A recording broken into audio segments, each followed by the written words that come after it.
you for being here. Thank you, Diane. It's a joy to be with you. Same here. So you have been covering endometriosis and other reproductive disorders for many years, and you are a bona fide expert in the field. There's one question that I think all those with endometriosis want to know the answer to. And we're told the answer is no, but let's just hope for a miracle. Is endometriosis curable? Well, in terms of, depends on what the question is. If the question is, can the body cure itself? The answer is yes. I mean, can the body cure pimples? A lot of people have pimples. You can't see any evidence of them anymore. Some people have appendicitis, and it resolves without treatment, either medical or surgical. And it ends up seen in pathology as a chronic appendicitis. About up to 50% of women have endometriosis found with no symptoms at the time of tubal ligation. The overall average is about 5.7%, but highly focused studies suggested it's closer to 16% or more. So we know that the body is capable of stopping endometriosis, likely related to the immune system, clearances, or other systems that we don't necessarily understand, but the body can do it. So when we talk about medical or surgical treatment or cures, we're talking about getting rid of as much endometriosis as we can recognize and hoping that the body will do the rest. Some of the problem with endometriosis being cleared by the immune system is that the immune system gets overloaded. Decrease that overload either by surgically removing everything we recognize or medically treating it without taking time to recognize it, then that might cure endometriosis as we understand it. Recent study that I published with Horace Roman last month shows that if you're looking at bowel endometriosis, up to 100% of women have bowel endometriosis that is too small to be recognized, and 14% have endometriosis lesions that can be recognized at laparotomy, but not laparoscopy, or past the excision site, which means that if we did laparotomies on everyone, we could probably find, not everyone, but anyone who has bowel endometriosis, that we could find additional lesions that might potentially help them in 14% of patients. Now, you don't want to go doing that because we've already shown from years of data that laparoscopic bowel surgery works for 95 to 99% of women. We don't need to do laparotomies on 100%. But if a woman has persistent pain suggesting of bowel symptoms after a laparoscopic procedure and is planning a second procedure, then that procedure needs to consider techniques for palpation or the ability to put their hands on the bowel to see if there's endometriosis that can be recognized. Going back to the question about cure, we only know how to remove what we can see, and we can probably see 90 to 95%, perhaps 99% of important endometriosis, but that still leaves 1 to 10% of women who might have endometriosis that we're missing that we can't excise at surgery. And is that percentage the recurrent surgery percentage, the individuals that have to keep coming back for more surgery? Most of us, I've talked to lots of surgeons who've done excision most of their life. In my experience, almost all endometriosis that we found at repeat surgeries were areas that we either did not treat at the first surgery or were in areas deeper than we went in the first surgery. So almost everything I've seen suggests that it was inadequacies on the part of the surgeon to recognize all endometriosis rather than the endometriosis's ability to come back again. There have been one or two, I've seen one case that's well documented of recurrent endometriosis where all endometriosis in that area had been removed at the first surgery, but that's an uncommon thing. The more common thing that I saw in my practice was it was my inadequacy, not the ability of the endometriosis to come back by itself. So when you say that, it's considered the gold standard at this point, you go down to, I guess, the root, so to speak, of the lesion and remove it, the chances of that exact lesion coming back after excision surgery is slim to none. It doesn't. Let's go back. I like your root. I like your root thing. If you look at the roots, if you've ever tried to move a bush or a tree, you know that you don't go for all the roots. You can't get them all. They're too diffuse. You decide that the bundle that you're going to remove includes as much of the root system as is necessary to make the transfer happen. In a similar fashion, when we talk about removing all the deep parts of the roots of endometriosis, we might have to go deeper than anybody should go in surgery, or deeper than we know how to recognize in surgery. So it's a good simile, but you have to look at what does it mean to dig up a root system. It's not just one big core root, it's all the core root and all the little tributaries that surround it. Luckily enough, those tributaries in the small areas are relatively unimportant. Most small areas of endometriosis that are left behind don't grow and continue to grow. Lots of bowel research on that. You can leave small lesions behind with the anticipation that only 1 to 5% of women will have recurrent symptoms related to what we left behind. Okay. The opposite would be to do large excisions, take out large areas of bowel, give people bowel syndromes that are related to surgery, or potentially go deeper in surgery than should be done and potentially damage nerves and vessels. There is a trade-off between completeness and complications. Right. And that's very important, like you said, for a surgeon to recognize. You don't want to go too deep and then damage more. There's this belief that if you're diagnosed with endometriosis, you're automatically going to have surgery. But that's not always true, correct? There's a population that never has surgery. So let's talk about 3 different groups. One group are women who have endometriosis and pain.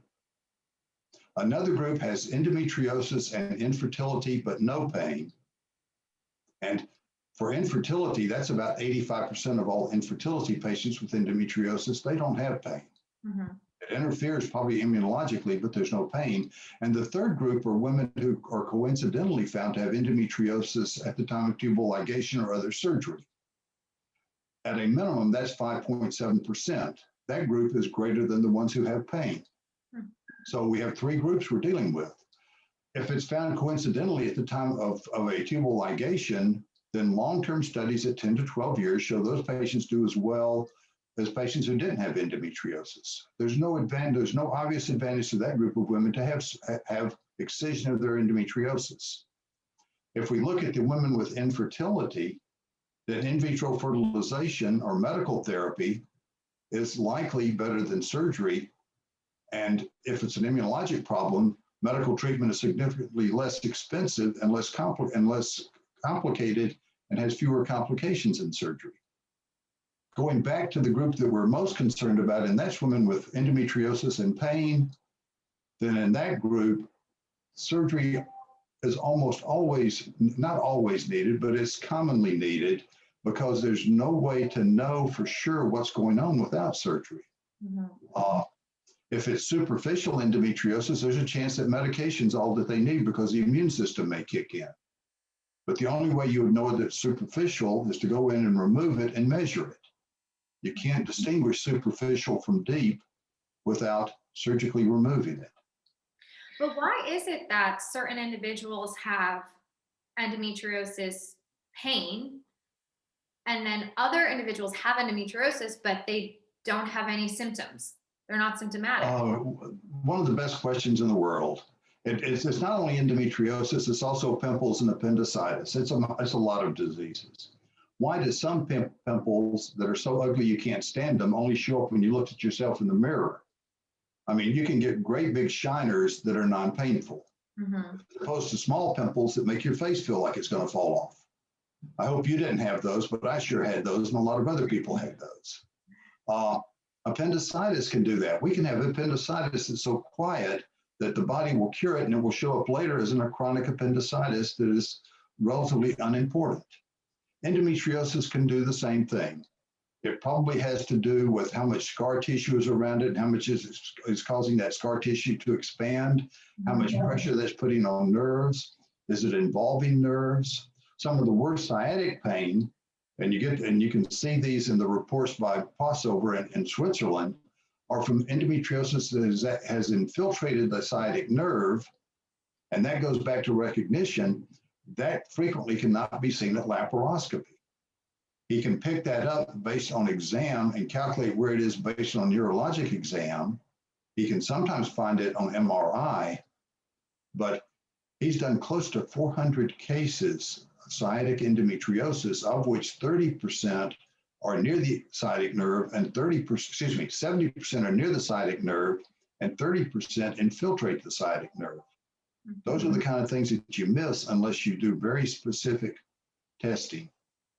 But when we talk about like the silent endometriosis, the non-symptomatic, asymptomatic endometriosis, that doesn't mean that it's not necessarily troubling. Like we said, it can cause infertility. It can also compromise, I think, some function, right? If you have the ureters, that could be a silent kidney loss that could happen.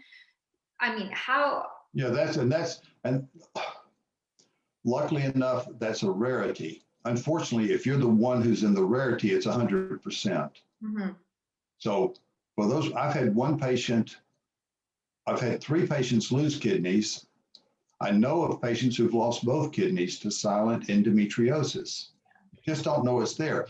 Those are the kind of, if anyone was, that's a very difficult question because it requires screening that isn't commonly done for everyone. If someone has symptoms of endometriosis, then a sonogram being sure to look for the kidneys is a good thing. If there's any pain in and around the area of the kidneys or the flanks, that's a good thing.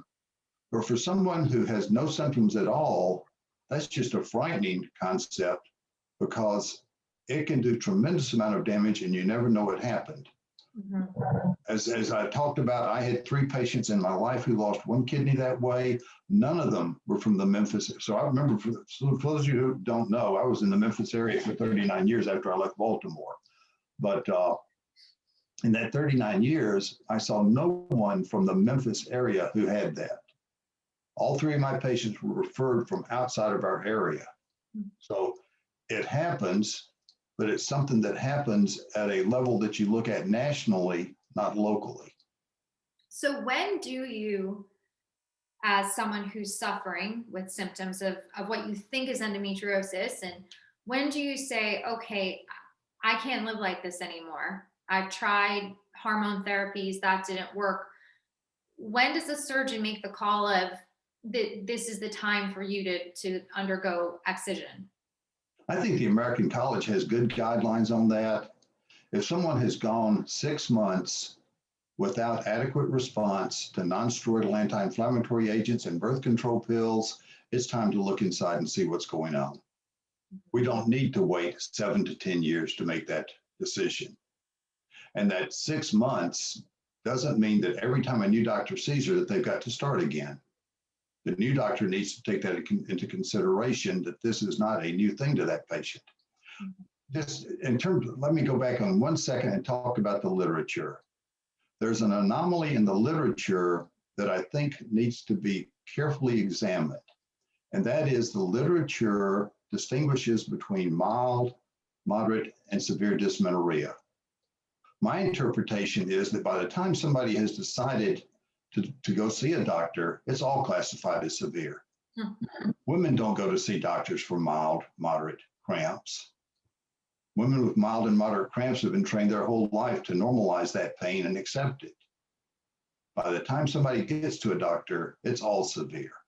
So that by the time a patient gets to a doctor and starts telling them that they have cramps, then the protocol ought to start either then or unless another doctor has started it. And if they don't have it under control within 6 months, surgery is probably indicated. Mm-hmm. No, that makes great sense. And then also kind of harkens back to anyone who feels that they're being overly dramatic or they don't want to go to the doctor because they don't want to look like, they're crying wolf here. And I think that's something we talk about a lot in the endo community, that we don't always feel believed, that people, want to normalize the pain or say, oh, it's in your head, or push through it. But the pain is, debilitating. It affects your life, your livelihood, your career, your relationship, so many aspects when it starts getting to that level. Why is it though, and this is a big question, but why is it that some people have excision surgery, but then the symptoms can increase, they can get worse over the years, not better? Is that again going back to there's something that might have been missed, or can endo just keep growing? And there's a third possibility. So the three basic possibilities are: it's endometriosis that was missed and it keeps growing. There was endometriosis that we don't know how to find.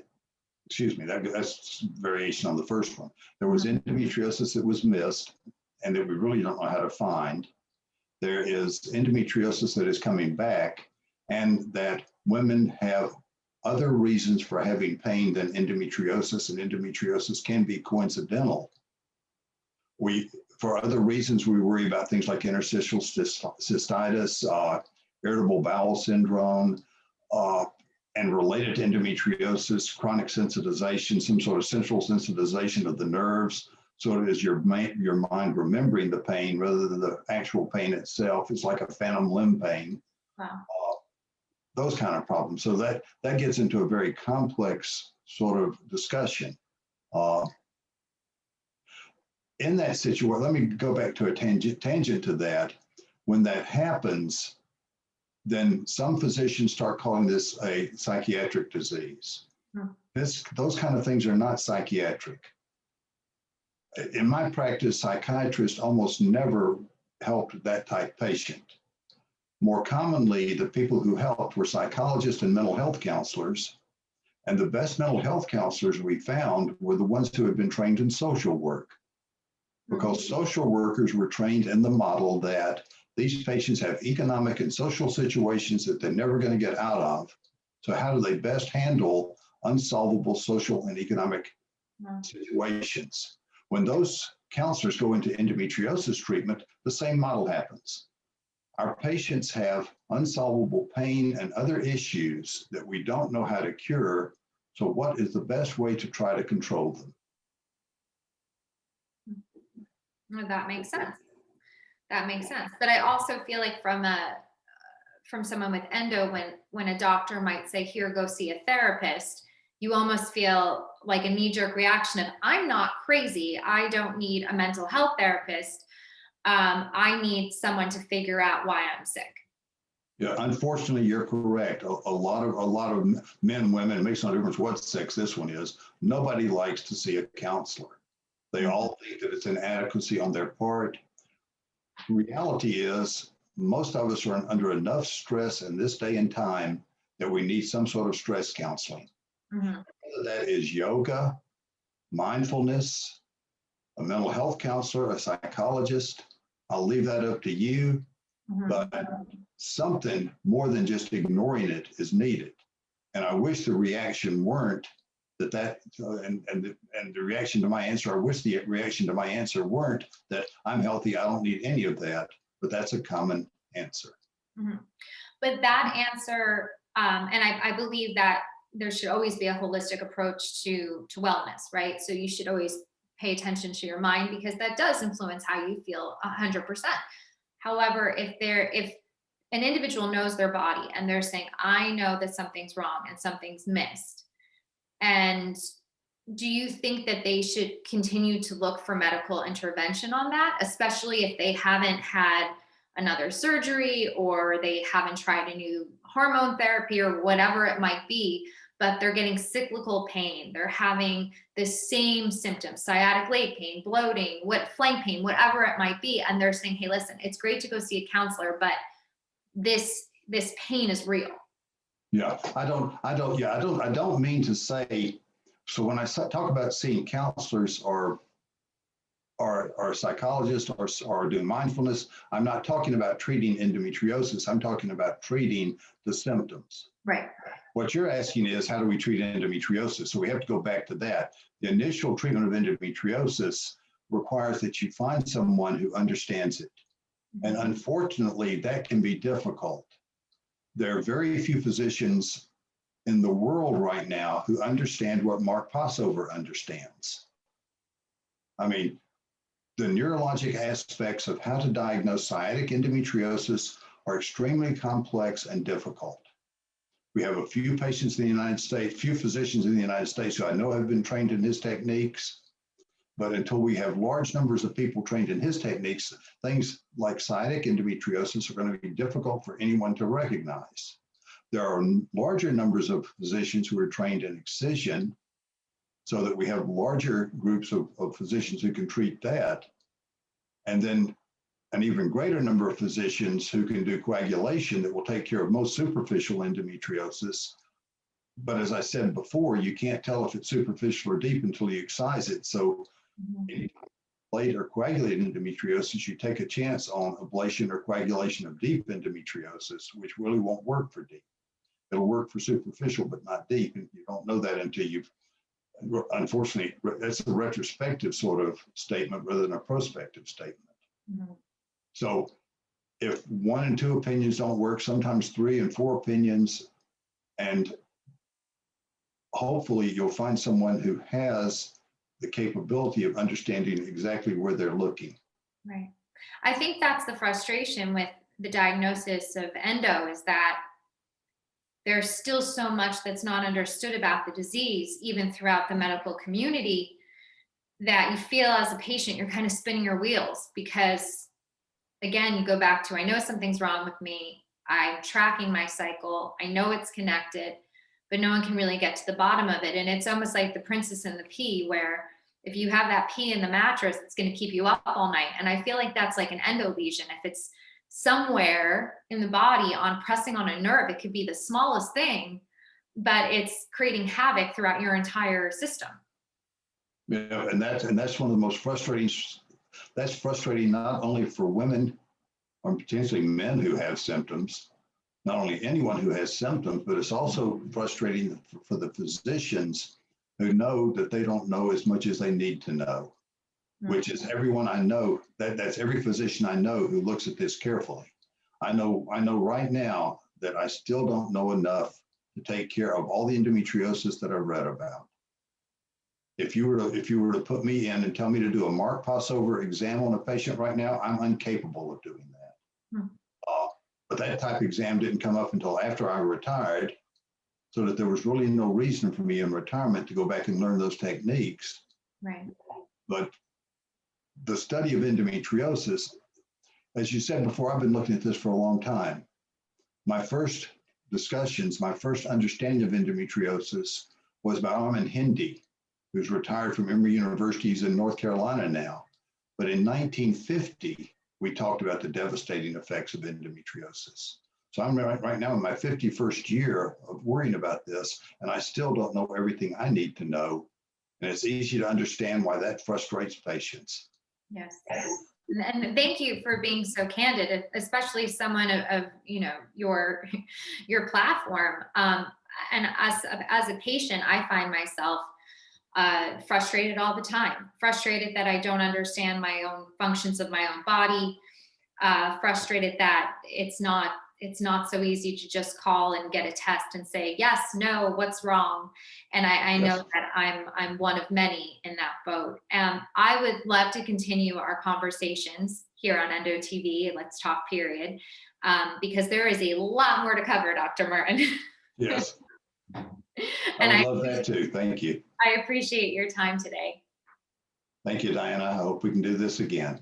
Oh, we absolutely will.